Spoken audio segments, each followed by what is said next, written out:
Okay, welcome to part two of the Steve Young Becoming a Fulfillionaire show. On part one, we discussed lots about the Hermetic principles. We talked about his mission in Egypt that he did. And today, to kind of start us off, to give some context for everything, I was wondering, Steve, if you could talk us through what trip you're about to do in Peru.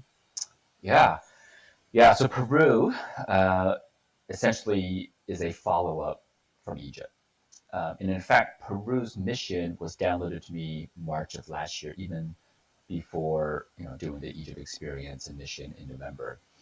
And essentially, what came to me was that the ability for all humans to harmonize masculine and feminine energies as one, like blended, not balanced, but harmonized, is the pathway that opens up people's channels to connect to their higher selves or source or the universe, whatever you want to call it. And so through a series of events, because of Egypt, basically Sir Edward, who has been helping us, has now given us this mission to go and activate the Sun and Moon Temple in Peru, while his spiritual partner, Lady Sophia, and her daughter is going to be in Maui activating a volcano. I forget the name of it. But basically, we've been tasked to activate the Sun and Moon Temple within 48 hours of the other activation on Maui.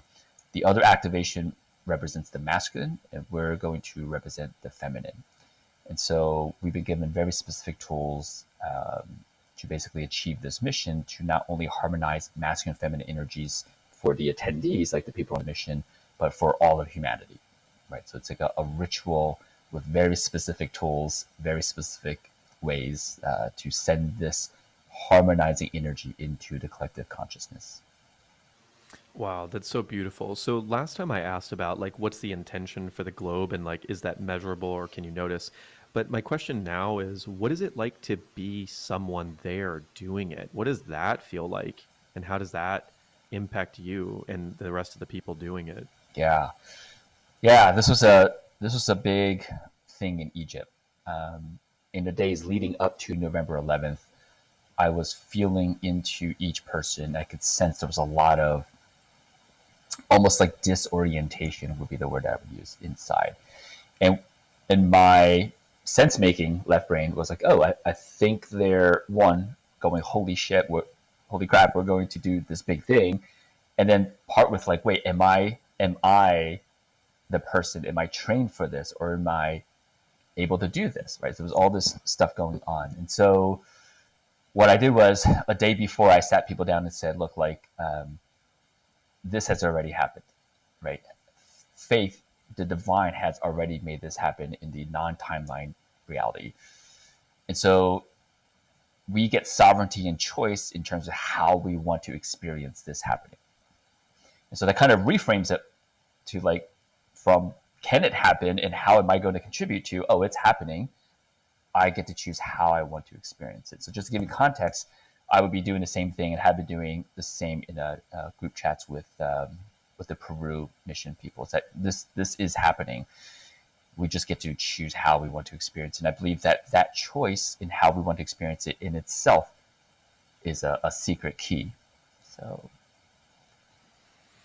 yeah. Yeah. Yeah. So like after Egypt, what was different about your life afterwards versus before as far as like was there crazy like you were magnetizing like money, magnetizing love? Like what was that experience? I can only imagine. Like it Yeah. just feels Yeah. so profound Yeah. to live in your body after that. Yeah. So many things. First, the day after the mission, which was on the 11th, on the 12th, we were literally given signs that what we did worked. I feel like the divine was like, hey, like this happened. There was like mystical biblical rain where we were in Egypt the day after we blessed the land. Like it rained so much, like corpses came up from the ground, scorpions came up and bit people. Like not normal rain. This is like biblical, unusual. They're like, we haven't seen rain like this in many, many, many years. Uh, so there were these original signs, and so that was for me to further ingrain this concept of faith. Last year was, all about faith, and so I think as I've stepped into faith, which prior to faith, it was all about trust. And I think faith is even deeper and more expansive than trust. And so as I've stepped deeper into faith, literally synchronicities and magical things have happened infinitely more. I've met certain people.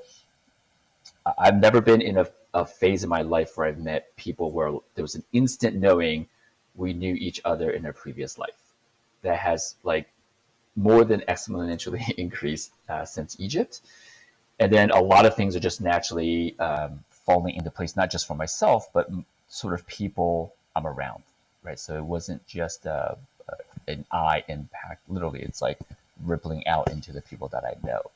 So I mean, I can see dramatic changes in people that I know that weren't even on the trip, just naturally unfolding because of this shift. So it's beautiful to watch. Wow. Yeah, Do you remember any specific short stories about that? Like, what was something that happened to someone, like a family member or a friend of yours, where you're like, sure. I've always heard that context, right? Where they're like, when you heal yourself, you heal those around Yeah, you, because if your energy is different, their energy will be different, right? And that could be like, we could translate that very physical too, right? If you're just smilier and happier, and they're happy that you're happy, then they'll be a little bit happier. yeah, And if they're like a little bit happier, they'll attract better things into their life, right? yeah, yeah. So a very common effect, um, especially post Egypt, is if I'm at an event or with a group of people, uh, it's very common for some reason the next day when we stay at the place, people wake up and say, I've had like the best night's sleep ever. It's very interesting. That's been a very interesting pattern that I've noticed. So there's that. And then, I mean, even my relationship with Charmaine, who's the mother of my two daughters, she is infinitely more loving and accepting now versus 3 months ago, 6 months ago, 9 months ago. Again, with no work. Like I haven't had discussions with her. There's been no intention or desire for it. It's just been an automatic. So there's that. Um, and then my girlfriend Sarah, she's had this vision. She was shown during times of Atlantis with this very specific temple. We've talked about it ever since we met back in May of last year, and it's been mostly sort of in her subconscious, dormant. It I always feel like the project's so big. She was kind of like, wait, do I share this with the world? How is this going to happen? And literally in the last even just couple of weeks, these magical things are lining up where like it will happen. So it's just very interesting to see um, how the magic's unfolding for people around me. Wow, Yeah, that's incredible. So, all that said, can you show us the crown for Peru? So you yeah, mentioned this guy, Sir yeah. Edward, is So it right? Edward, yeah, Who makes these like incredible implements for your work? yeah, yeah. And so essentially, he channels this sort of ascended master that lived during times of Atlantis, and through enough magical, mystical, spiritual work, has maintained his consciousness without a human body, right? So transcended. And so he's been giving Sir Edward instructions on all kinds of things, and some of the instructions includes what to make and how to make these magical items.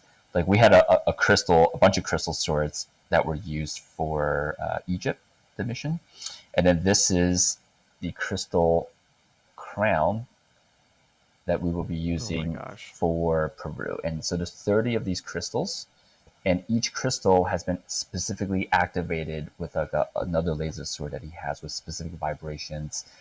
And so this crown, which in the moment we're not supposed to put it on until we're at the top of the Sun and Moon Temple, will cast the energetic spell basically into the collective consciousness to achieve this mission.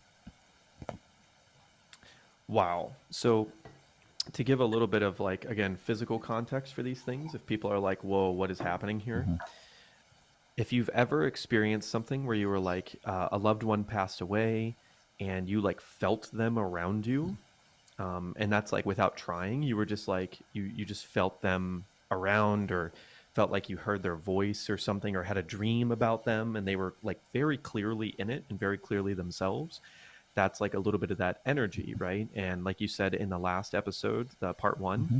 we're like 80% or so Yeah. light, and then only 78% Yeah. light, 22% physical, I think Yeah. was the stat you gave Exactly. us.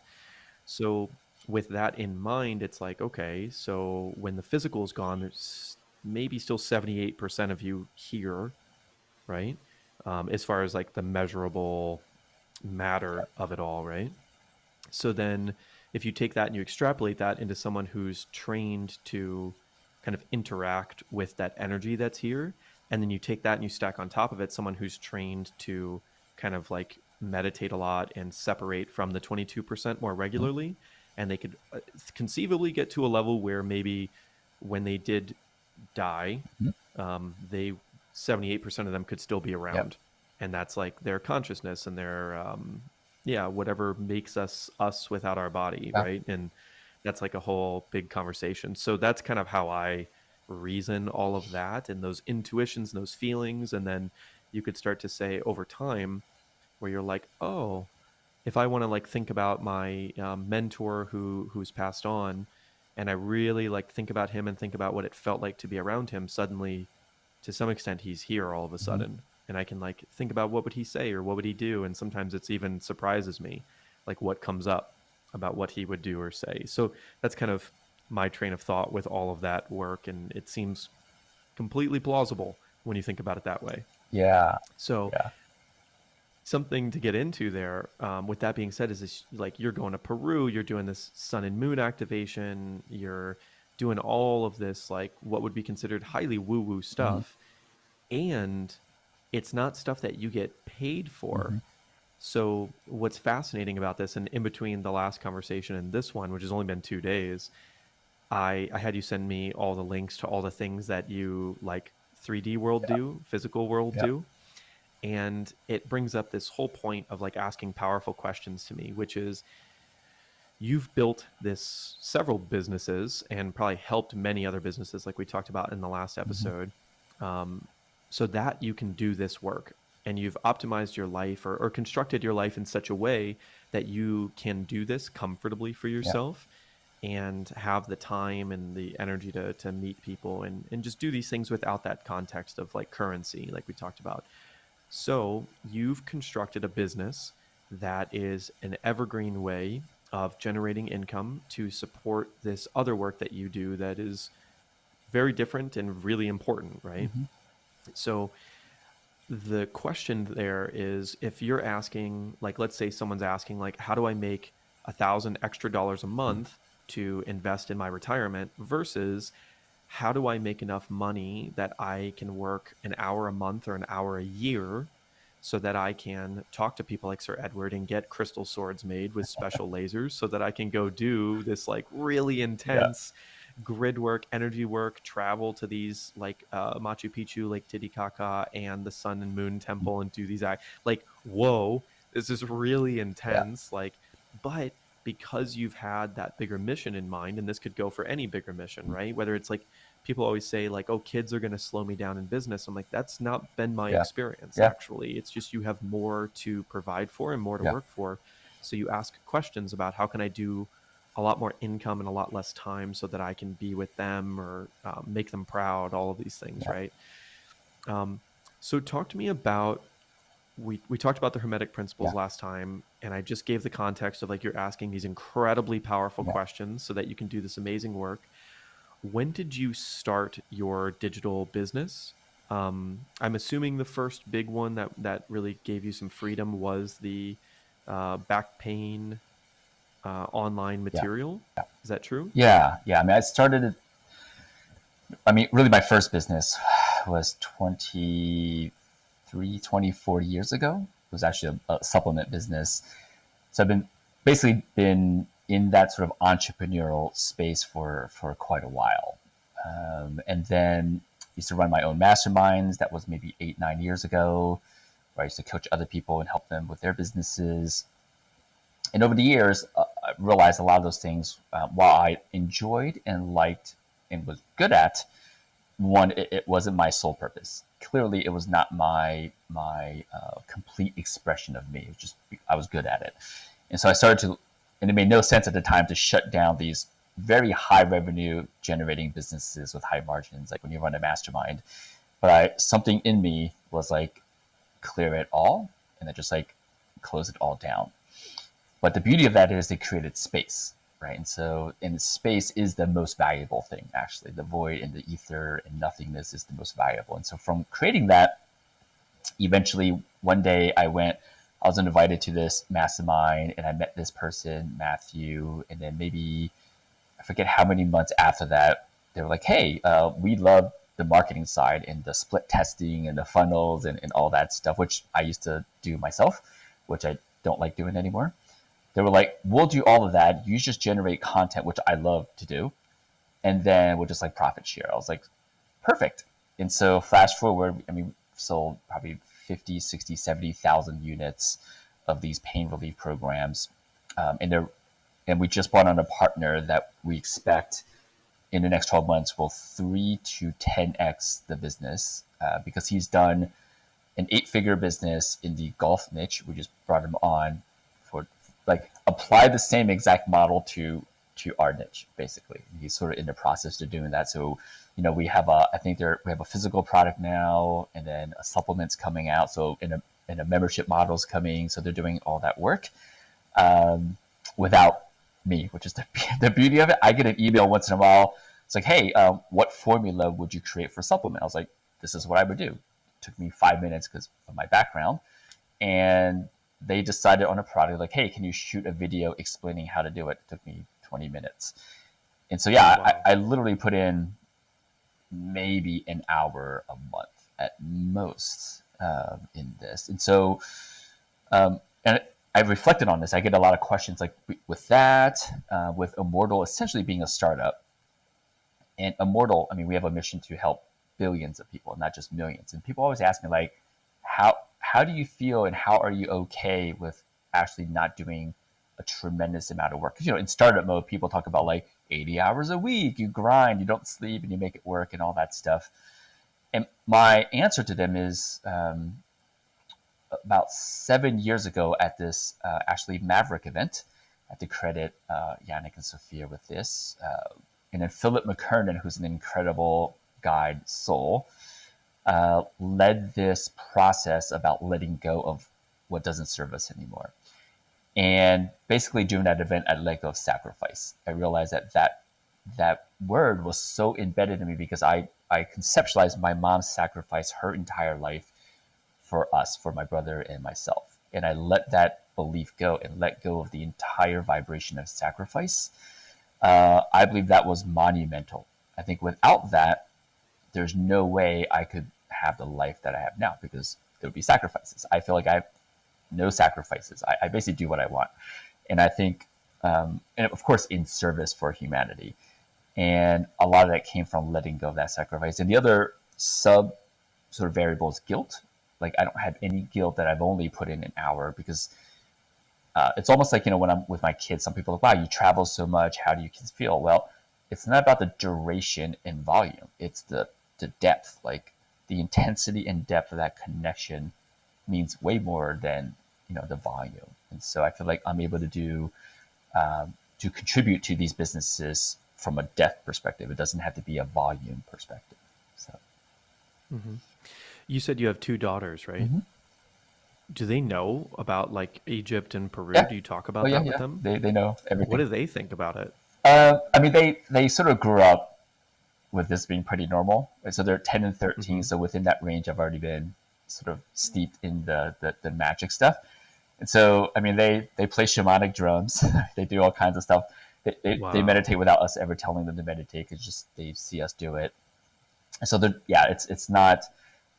There was a phase when this was really ramping up. They were like, "That's weird, that's weird." But at this point, whenever they say weird, I'm like, "Thank you." Like that means I'm not of like everyone else. I enjoy being weird, and so they kind of just accept what it is. So, yeah, that's awesome. Have they decided which Hogwarts houses they would be in? That's a great question. No. We really don't. People ask me all the time, do we like, I don't force anything on them. My parenting style is just like complete acceptance and of course unconditional love. and like they're their own bosses. And so, yeah. Do you feel like that would be different if there was a little boy? Is that a little girl philosophy of raising them, or do you think you'd feel the same about? Because this is Yeah. a conversation, right, about this whole masculine feminine Yeah. thing. Sure. Uh, I actually made a video about this a few years ago from looking at all these things. It's my opinion, it's purely my opinion, on what are the three key elements from a tactical perspective to use to raise children, and what's the overall container. So I'll go over that, and I think this applies to boys or girls, right? And so the overall container is our own acceptance of ourselves, because if there's any lack of acceptance of ourselves, again, we're creating that energetic container in the house, and we're biophoton affecting them. We could be as loving and all that stuff. We're still imparting, wait, there's something not good about you, right? Because if we feel that inside. So first and foremost, especially in their presence, really check in with yourself and have that complete acceptance, right? So I call it the gap, but there's a gap, that gap shows up. So within that, really just like use Carol Dweck's mindset work, right? Like praise on behavior and not on outcome. Use like Daniel Pink's work on how do you drive intrinsic motivation, doing things for the love of it, not for the reward, right? And that's having mastery, autonomy, and purpose. And the last part, there's no book on it, but I felt into being aware who has power in any moment. Like when you tell your kid to do something, you've got the power. If you're using questions and you're co-creating, there's equal exchange. And if your kid tells you something, then the kid has power. And just be very careful as a parent not to consistently have the power, because you'll almost like take their power away. Make sure that's it's it's kind of harmonized and really in this case balance as well, equal. So just kind of paying attention to those dynamics has really helped. Mm. I have one more parenting question. Yeah. So you've got a 10-year-old and a Mm-hmm. 13-year-old daughter. Mm-hmm. Those are very different ages. Definitely. W- what's I feel like what's the question I'm asking? What's the difference in the way when you hang out with them one on Mm. one, or you Sure. get even a few minutes of time Sure. separately? What can parents prepare for between 10 and 13 with a daughter? Yeah. Yeah. I mean, 13 going on like 20, right? So already there's just this much more heightened awareness of the self, right? Meaning, how do I look? What are people thinking about me? That just didn't exist when they were like 10. Hmm. And so the interactions with my older daughter tends to be more about like discussing and feeling into like how are the students, how are your friends, how are the interactions, what are you feeling, type stuff. Whereas the 10-year-old, she's still in that like snuggly, lots of hugs and kisses phase. The 13-year-old is not super into lots of snuggling. I mean, we'll do it, but she's like, it's more like a okay, it's there, not like I want this. Whereas the 10-year-old still like huggy, lovey, and kissy. I mean, those are the two main differences. Yeah, Yeah. yeah, Do you have a favorite era of a favorite age range that you like always look fondly back on, or is it just always the present? yeah. I don't know if we talked about this in the first episode. So each year, I devote to one practice, right? And so this year, my practice is to completely let go of comparisons, which means favorite or worse, better, right? Mm. Yeah. So my brain, I've really been practicing for the last 3 months, trying to train my brain to only find uniqueness, right? In the moment, uniqueness versus comparing, favorites. And so I want to give that context. But if I had to force myself, There's one yeah, exception, if I had right? There's one exception, which is the corn dogs that I mentioned in Philly. to, yes, That can be a favorite. yes, for sure. But if I had to go back into the sort of rating comparison, yeah, I think when they were like 7 and 4, sort of in that range, it was awesome. Like I have these videos. We were actually just watching some of them yesterday on my phone, where there's just this incredible, uninhibited, childlike creativity and play, because they haven't been to school and society yet much. Those were some beautiful years. And of course, Mm-hmm. once they get out to school with other kids and stuff, that all that is coming in, and so there's an effect from that. Yeah. Yeah. Yeah. Okay. So we've clarified that because your kind of purpose and your missions in life are so huge and so um, just powerful, that what people would consider normal life, like income and like business and things like that, even parenting, has become ultra simplified because the things that you're actively working on are just huge. Mhm. When it comes to even the most basic question of your pain relief Mhm. programs, do you incorporate any of this knowledge actively in those programs, or do you come back down to like only a physical level and just teach like physical therapy, or are you blending in some of these higher concepts? Yeah, great question.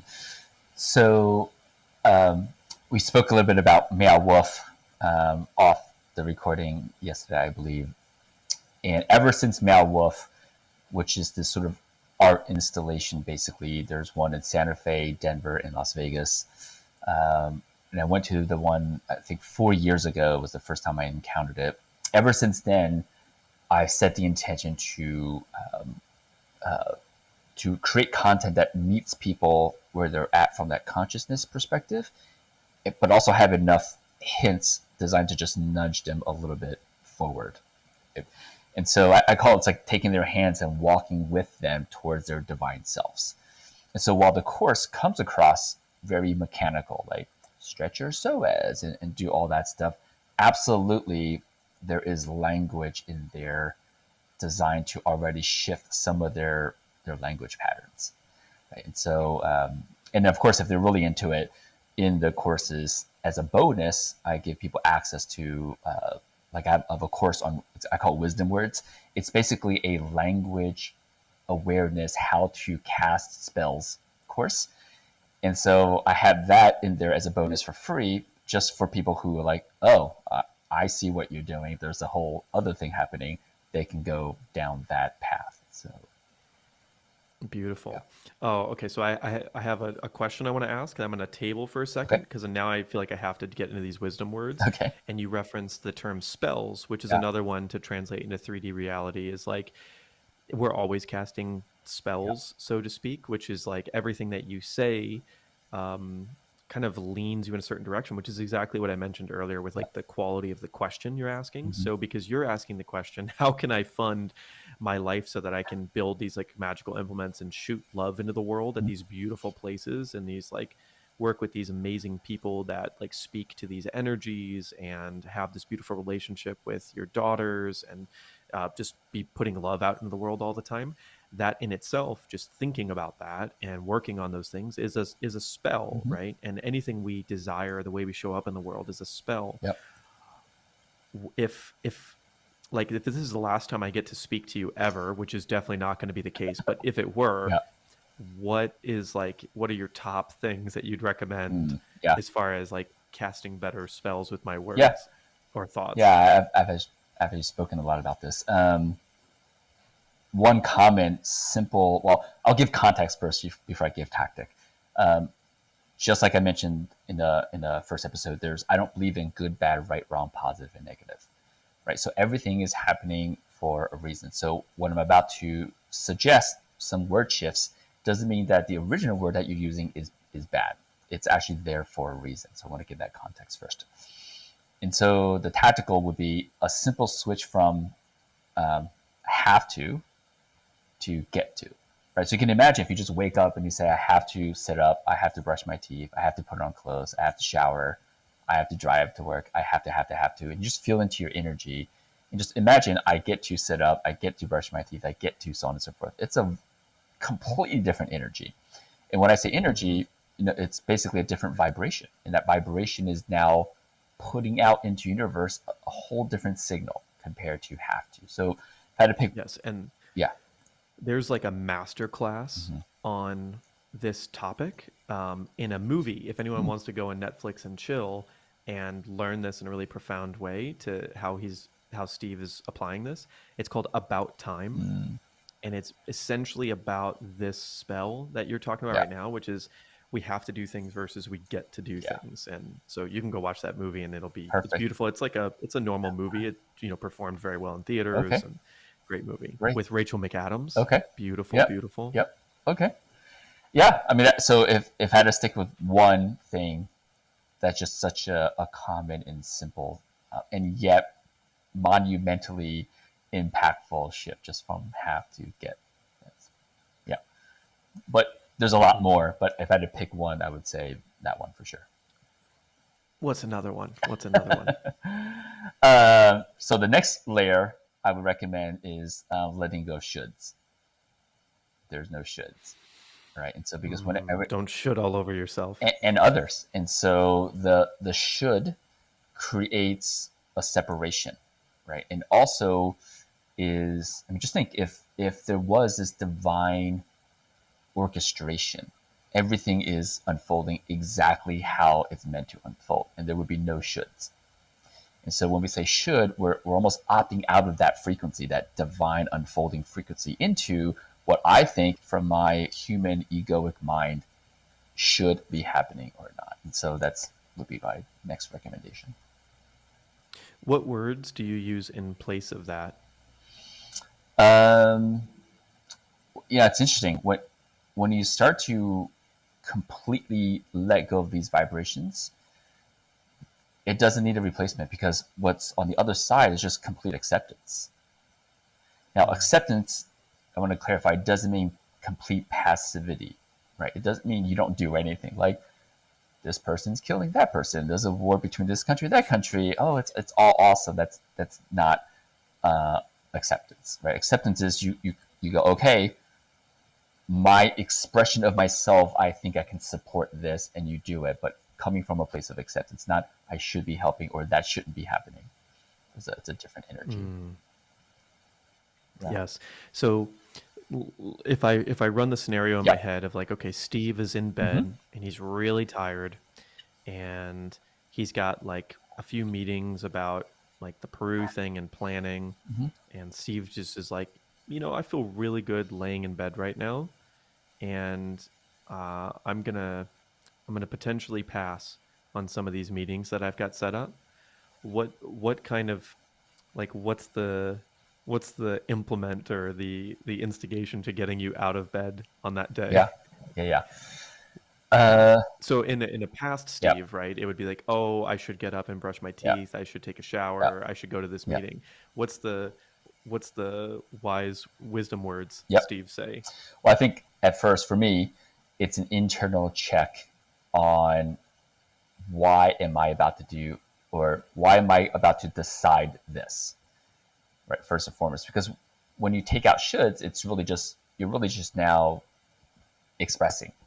And now the question is, where is this expression coming from? And so I just check in. Am I doing this out of like fear, anger, blah, blah, blah, or just love, acceptance, and who I am? And that becomes a nice filter to kind of know, right? Because you don't have a should anymore. So, like, what's the other deciding factor? It's going to be, where is the origin of that? What's the feeling, Mm, right, of the origin of that act? And then just, yeah. do that thing. So there's this concept from Gabor Mate, Mm-hmm. I believe. I might be misquoting, you can correct me. And it's this idea of like, are we doing any action out of love or out of obligation? Yeah. Yeah. And I feel like that's a nice way to anchor Yeah. that for my Perfect. mind that came up. Yep. Yeah. Exactly. Is like, if I'm doing anything because I feel like I have to, like you're saying Yeah. right before, Yeah. and have to and get to is sort of like should and I want to. So Yeah. for instance, Ukraine is happening, Yep. and I don't I'm can say all this and it's like not necessarily true. I don't know what is true. Yeah. I'm just I Yeah. feel like I don't want to put this on the recording, but I'm going to do it. Yeah. So I don't. This is not meant to be offensive, and so I'm very uneducated, right? And I feel like there's a lot of education to be had in Yeah. this topic, Yeah. and for sure, Yeah. the U.S. is not necessarily the good person here. or if there is such a thing as good, right? Yeah. And of course, so if we take out good and bad, then we don't have to even have that conversation. But for sure, we, as a country, do some things that maybe aren't great Yeah. for other places, and that's partially involved here, potentially. For sure, um, like pre-invasion, like there was a lot of like unfavorable media towards their president. I don't even know how to pronounce his name. It's like Yeah. Volodymyr Zelensky or Yeah. something to that nature. And then it all kind of flipped with the invasion and with like all the data that came out just beforehand and all the different things that were happening with our global crisis. Um, so that all being said, Yeah. I'm not even sure really where I'm going with that, but when there is a situation Mhm. like Ukraine and Russia, the difference, and I'm just clarifying, like, is this what you're intending with this is a new spell, right? Instead of saying, okay, I should donate Mm. to Ukraine, I should, as a media person, participate in supporting whichever side I feel like is more in the positive, if again positive is a thing there. The difference is, instead of shoulding about that, I say, and this is I guess where I'm at is, I don't know if there is a right and wrong here. Mhm. I feel like there's a lot of people doing things that I wouldn't consider great, or positive in any way, Mhm. on all sides, unfortunately. And so it's just kind of it to like when I visualize the frequency of that whole situation, it just looks like a what do cats spit out?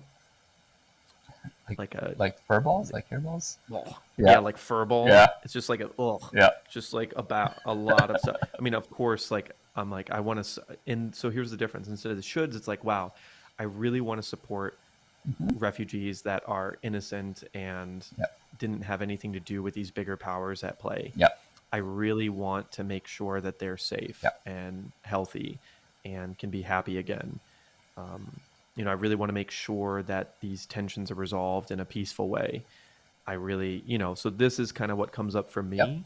Is that the equivalent of what would be better than a should? Yeah. Absolutely. Because, and again, deeper, because everything we ever talk about is going to be a symptom of something else, right? And I think checking in with the self, because a lot of shoulds comes from, right, like a feeling of obligation maybe, and then the obligation may come from this feeling of like we must in life do some things that we don't want to do because that's again part of that sort of sacrifice, part of that work hard story, part of the to be important you got to do stuff that you don't like or to be so checking in with some of the safety, the worth, and all those things, and making sure that the decision isn't coming from an attachment to those, I think can be very helpful. And from that, yes, you go to Mm, I want to. And again, once you make sure it's not attached to all those things, in essence, it's coming from our love. So yeah. beautiful, beautiful. Okay, so this is a really awesome question. I'm ready to ask, Okay. and I'm so excited to hear the answers. And it's probably going to be a big one. So, in the world of, if we could just label it as personal Mm-hmm. growth, in the world of making yourself better Mm-hmm. over time and finding out what that could mean for you, making yourself happier, making yourself like live at just a higher vibration or frequency consistently with more love, more joy, more enlightenment, all of that. When you get started on that path, one of the most common things we hear is you're the average of the 5 people you spend the most time around, right? And if I'm going to draw like kind of a timeline Okay. here and then ask you an overarching Sure. concept. So as you get into that world, then you're like, okay, I've got 4 friends, say, that I hang out with regularly. And this is years and years ago for me, where I'm like, okay, they're not on the same path. They're not on the same journey of trying to live in that more beautiful way and trying to ask myself these like really powerful questions so that I can live into the life that I see I could create Mm-hmm. and help and contribute to the world in a different way, in a bigger Yeah. way. And so I ended up becoming really lonely for a while. And this is a big journey I hope a lot of people are resonating with. And then you find new people and they get magnetized into your life and it's beautiful. And then that could happen a few times, Yeah. right? As you go along that journey and as you continuously change the people that you interact with and the way that you interact with the world, Yeah. right? And then you add the component of romantic involvement and how that plays a role, Yeah. right? Where you get very attached and you get into this state of love and you're on this journey. And at some point, you might find out, like, okay, and I know you have recent experience with this. Mm-hmm. So that's part of the reason I'm asking. You're like, okay, at what point, what is the mental model that we can think about this where yes, we want to continuously like raise our base level of just joy, happiness, like I was Mm-hmm. saying. And we want to really shine the light on those beautiful emotions so that we can have that healing energy around us that heals those around Yeah. us, right? And helps Yeah. them. With sometimes people are just going through a rough patch, or maybe it's not a rough patch. Maybe it's just kind of where, and this is another thing, right? Not everyone has to elevate to that level. They don't necessarily. What is that, an elevation, Yeah. right? Like there's just going to be people maybe like yourself that are going to go really really down that rabbit hole. I feel like that's not a good analogy. It'd be like a rabbit hole in the sky Yeah. maybe. So going up into that rabbit hole, and some people that are going to be really really joyous and happy living like a life as a chef or as like a cook at in like a small town in Yeah. Kansas or something, and it's really a beautiful life for Yeah. them, and it just isn't matching with like the life that you're creating or being called to, Mm-hmm. right? What do we do with this? Yeah. Yeah. I have a funny story to tell. So this was maybe like 2 years ago in one of the Facebook groups.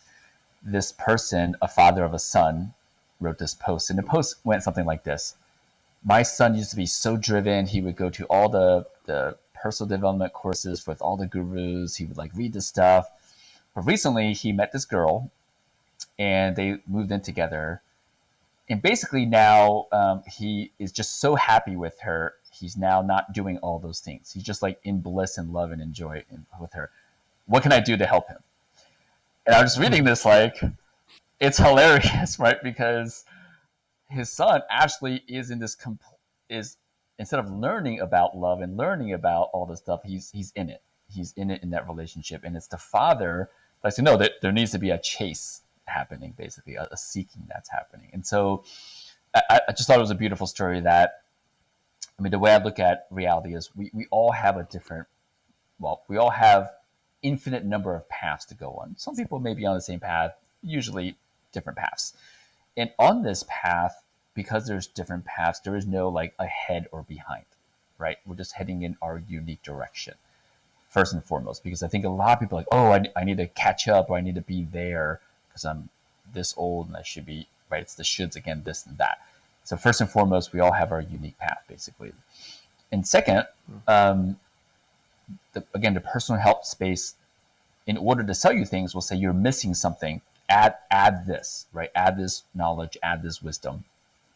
And while that's true, the other half rarely gets practiced, which is the subtraction, right? And so I believe that we incarnated in this called meat suit for a reason, to have a very human experience. And um, almost like strength training, we will take up density and weight to build our strength. Like, you lift a dumbbell to build your muscles.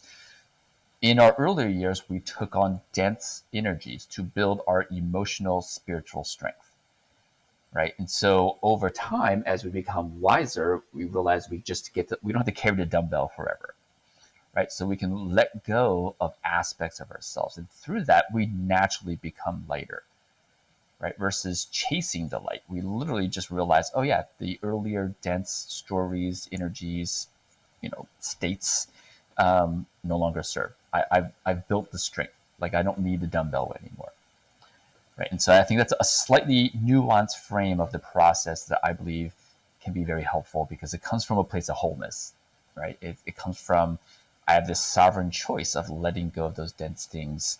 And the side effect that automatic is higher consciousness and more connection to love, joy, and bliss and all that stuff. Because, when you look at a newborn baby, you don't go, oh, like you go, oh my God, you just feel this unconditional love. And there's a very distinct feeling when you look at a baby. And so, because we're born in that incredible vibration. And of course, and we're meant to have experiences to bring some darkness and density to it, so we can now really appreciate the light and let go of that density as we get wiser. So, Wow. Okay. So how do you look at friendship? mm, Like how do you determine, or do you at all? Do you just allow that flow to happen, or do you cultivate your community in a certain way? What's your thought there? yeah, again, I'll give interesting context before I answer that question. For earlier part of my life, my main identity I would identify myself with is a hard worker, because I saw my mom working hard and helped us. So I was like, I'm going to be a hard worker. And the drawback to being a hard worker was I was working like 80 hours a week. So I was like doing all the stuffs. And eventually I was like, yeah, that's not super helpful. And I, became an entrepreneur. Now the entrepreneur is about problem solving, at least for me early on. So there's a hole here. I'm going to fill it with this. I'm a good problem solver. Again, the drawback to that is lots of problems came, because it must. This is the law of correspondence and polarity. And so about 3.5 years ago, as I reflected on all this, I updated my sort of identity to harmony maximizer, which means I must attract harmony that I get to maximize. And literally instantly within months, life became easier. All these magical things happened, right, to bring more harmony. And then last year at an event that I ran, I was inspired by a discussion the attendees were having to update my sort of identity, because knowing what is about to come, it can't just be harmony maximizer. So I chose resonance magnet, which means I must automatically attract people of similar or same frequencies. And as you put these magnets together, the magnets become a stronger magnet, which attracts more.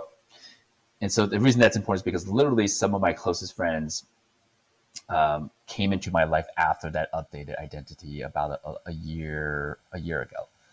In fact, I was just at an event with some friends, and we all was like, I feel like we've known each other for like 10 years, but oh yeah, it's only been a year. And so yeah, a lot of my again deepest relationships have come from this shift in identity to resonance magnet. Now, not suggesting everyone else just take on that. I'm just thinking reflect upon your identities, because that is of course influencing all of this.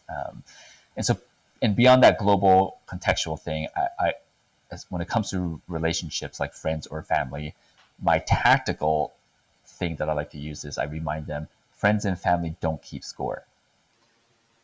Right, which means we're not measuring like I've done this much for you and you've done this much for me. I feel like once you get into that transactional world, it gets tricky, right? And so you just don't keep score. Like everything's just unconditional. So Now, with that being said, have you ever been in a situation where it's really obvious, where you're like, wow, okay, I'm like only giving, mhm. and there is no receiving Yeah, happening, like yeah, ever? this is a great question. And what's that? Yeah, I Yeah. love this question, um, because this is very common, right? And so, and people talk about, I'm going to put boundaries up so I don't continually give, and that person can't come in to ask anymore. And that is one way to do it, and that's a beautiful practice to know your power, your energy. You set these boundaries. I believe once you sort of master that game, you kind of realize we're all one. And from that perspective, the only reason that that person isn't giving to you is because you're not open to receiving. So goes back to that law of correspondence. And so I think, there's a story maybe 4 years ago through this meditation with some psychedelics. The spirit. So I went into it with the intention of being a better creator, right? Because that was right in the beginning of launching a bunch of businesses, and I was like, oh, if I'm going to launch all these businesses to help the world, I want to be a better creator. And the clear message that came into my mind, almost in this funny, like mocking voice, said, you're being silly. Everything you've ever wanted to create is already there in the quantum. You're actually just not open to receiving it. And I was like, oh, okay.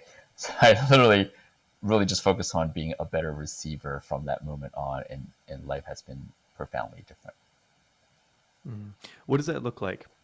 Give me all of the top receiving Yeah, practices. What does that look like? yeah, and I'm a huge fan of micro practices. Like the little things also affect the big things. A super simple example of this is like when you're out with a group of friends and there's food on the table, right? Sort of family style.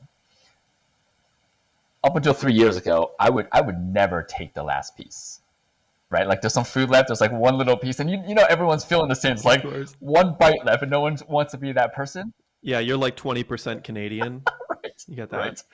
And so now I'm like, yeah, I'm just gonna receive that last piece without any like guilt or anything. Like that's a micro example of this macro. Like if we're not even willing to receive that tiny last bite because we're thinking we're imposing or whatever, that is of course showing up in much bigger ways. So What else? What else? Hit me with all the receiving practices you. yeah. And I feel like it's also, to clarify, one of the things that I kind of operate on as far as like being a, I consider myself a Mm-hmm. translator. That's why I always am like, oh, and to put this into Yeah. 3D terms, Perfect. like this is kind of the journey. I'm a firm, I'm actually not firm. I always say strong beliefs loosely held. So I have a strong belief that's loosely Yeah. held that you can't skip Yeah. steps. There's like many steps to. Absolutely. So when you said you're a resonance magnet, to me, I'm like, wow, that is a very high level, and that's many steps to getting to the point where that can really feel right for Mm-hmm. someone. Where I'm like, wow, that really reflects, and you said that in such a beautiful way of a lot of the things I've been doing for Mm-hmm. myself lately, is like thinking about like what am I, I'm always thinking about magnetizing Mm-hmm. like things to me and me to Mm-hmm. them, to the things that I and it's, I have a lot of crazy stories of what's been happening with that Yeah. lately. And at the, I think the most basic level is like stepping down of the identity, the ladder there. The first one is like, if you find yourself saying things like, oh, I'm like a negative Mm-hmm. person, or I'm a pessimist, you could say like, oh, um, the first step might be like, I'm not a pessimist, I accept what Mm-hmm. comes. And the next step would be, I'm an Mm-hmm. optimist, or I'm a positive Mm-hmm. person, right? If you want to take that, that's like the step. And then the step after that, and after that. And then eventually you get to the point where you're like, I feel like most people I would encourage to evolve to the point where they could say they're a resonance magnet for the things that are very compelling to Mm-hmm. them. And I heard this beautiful quote I know you're going to love, and you've probably heard it before, which is, um, my passions are my Yeah. purpose. For sure. And it's like when you, when you get to that stage where you really, and this is for me more lately, really realizing like, wow, if I am drawn to do something, however silly, however it doesn't make sense, like whatever it Mm-hmm. is, like no, that lean in, Mm-hmm. lean in, because if you're being drawn to it, it's for, and you have to, you have to clarify, like, am I being drawn to it because of a Yeah. should, am I being drawn to it because of like greed or lust, or is this like a real soul, like, wow, i I feel really Yeah. compelled, and I feel very excited about this thing, and a lot of the times there's no real reason, just like lean in. And then sometimes there is a deep reason, Yeah. right? Like Peru, I'm like, that sounds amazing. Yeah. Yeah. Was there a question that I asked You in did there, ask a or question did you? for another practice for receiving, so I Yes, can please. answer that, and I can circle back on the what you just talked about. And so for most gatherings that I'm in, I love to do this process, and I learned this by watching this incredible Navajo elder. They call themselves Dene, what the Americans call them Navajo. Pat McGabe. I was at an event with her, and what I noticed was that when people complimented her, she didn't flinch. There was no like, oh, or yeah. It was, it's as if someone said, the chair is blue. But they said, you're the most incredible. Like she took it with such groundedness, but non attachment. It was inspiring. And so I believe that, so I do these, like word showers, basically like group of people, one person goes, everyone calls out their essence, right? Something they love about them and all that. And I think it's a great practice because as things are being said to you, whatever you, when you hear it, you contract.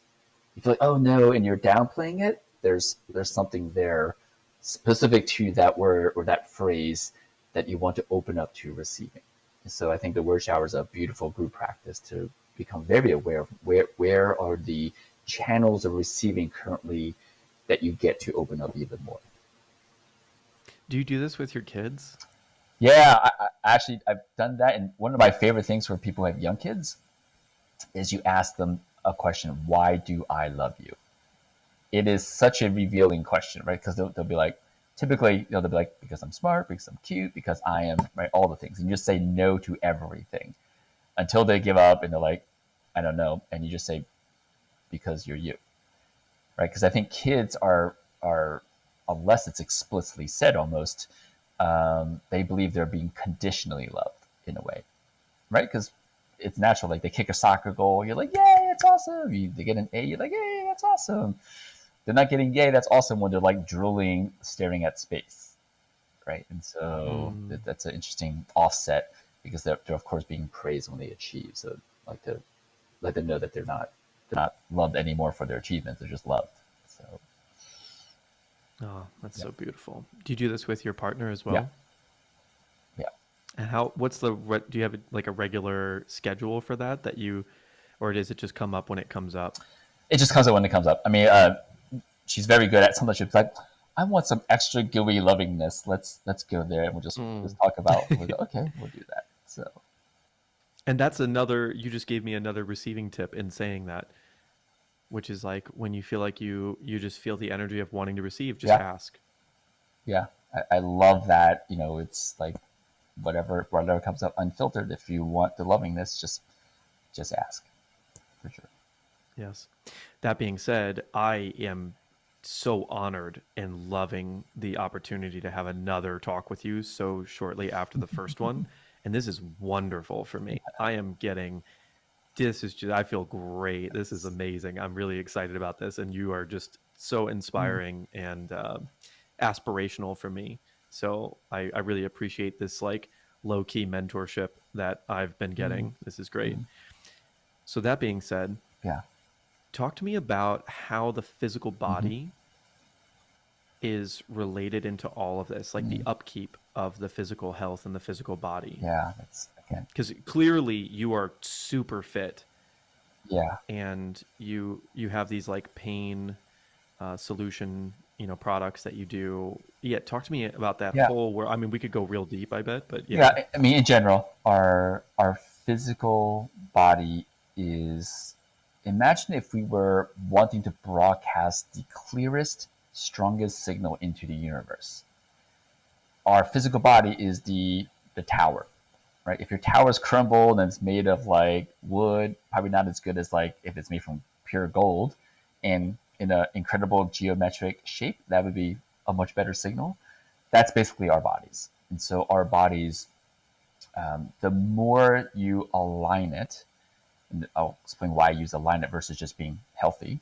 The more you align it, basically the better signal that you can broadcast, which means the better signal echoes back, right? And so, if I put it in mass media spiritual terms, it means manifesting becomes infinitely easier, right? Because you're in alignment through the law of correspondence in terms of what's being broadcasted, what's coming back, and that signal is very clear. So now I'll circle back to healthy versus alignment, right? So you could be, and we talked a little bit about this, alluded to it. You could have six pack abs, but still not be quite aligned, right? And so when it comes to the physical body, that isn't just body fat and muscles. That's just one tiny sliver way of looking at it from a fitness world. Most importantly is going to be the vibration, right? What is the state of your body? Because I can actually say someone with, let's say, 20% body fat who has this incredible relationship with food where they sit in front of the food, they connect to it, they feel the vibration of it, they enjoy the sensation of it. as compared to someone with 6% body fat, that's like, I'm eating keto because I don't want to be fat because fat reminds me of my childhood where I was bullied. Guess who's healthier and more aligned? The 20% body fat, right? And so I think an even deeper aspect to our physical body is how we relating to the act as we take care of our body, because that relationship, of course, is the vibration in which we're swimming in as we're wanting to change your body in any way. So I think that's important to say. And I believe in that small micro daily devotions go a long way, right? And so for anyone that's listening, if you're like, oh, I have an intention to shift my body, I personally don't recommend changing one, like a bunch of massive things. They're typically not sustainable. Just pick like one, and it'll come to you. Ask yourself, what is the one thing that I devote to for the next 6 months or even 6 years that changes everything about my health, that brings alignment back in, and ask that question. Yes. And to use your earlier wisdom and incorporate that is saying, not what should I Mm-hmm. change about my health, but what would I Yeah, love to change? Like, what would I love to yeah, start, right? I would love to start dojoing. I would love to start drinking more water. Like, I feel like that would be really great for me. And if you're coming from that perspective, it's a more beautiful thing, right? definitely, definitely. Yeah, it's so important. And so a more tactical layer of that is for anyone that's having any physical symptoms like health, what medicine would call illnesses. Every one of those illnesses and symptoms is your body's way of communicating to you what's happening. Right? And so it's a whole different frame. Like, oh, I have this dis-ease. Well, you have a signal from your physical form telling you something is out of alignment. Right? And so listen to that signal and communicate with your body, because you know you're going to have the best ability to communicate with it compared to a doctor. Yeah. That being said, there's a statement that I always Mm-hmm. teach and talk about in the Mm-hmm. dojo, and it's, you can use the mind to heal the body, right? So there could be emotional Mm-hmm. things, there could be, um, various like upgrades to certain words or thought patterns that create issues in the body. And if you upgrade those or you shift those, it could really affect the body. However, you can also use the body to affect the Mm-hmm. mind.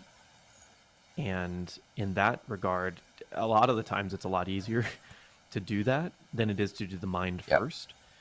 And so getting that alignment in the body and working towards that, Mm-hmm. what are your thoughts on emotions and things like that showing up in the body as pain, as discomfort? Yeah. Yeah, there's a great book I typically recommend. It's called The Complete Dictionary of Ailments and Disease. And essentially, Sounds like a Harry Potter book. it kind of Love it. is. It's infinitely more detailed than Louise Hayes's work. And you can look up almost every diagnosis. And he basically will explain what are the thoughts and emotions that's relating, right, and essentially causing this physical symptom. And so, yeah, it's a direct correlationship, and absolutely, because the law of polarity and rhythm states that things swing back and forth.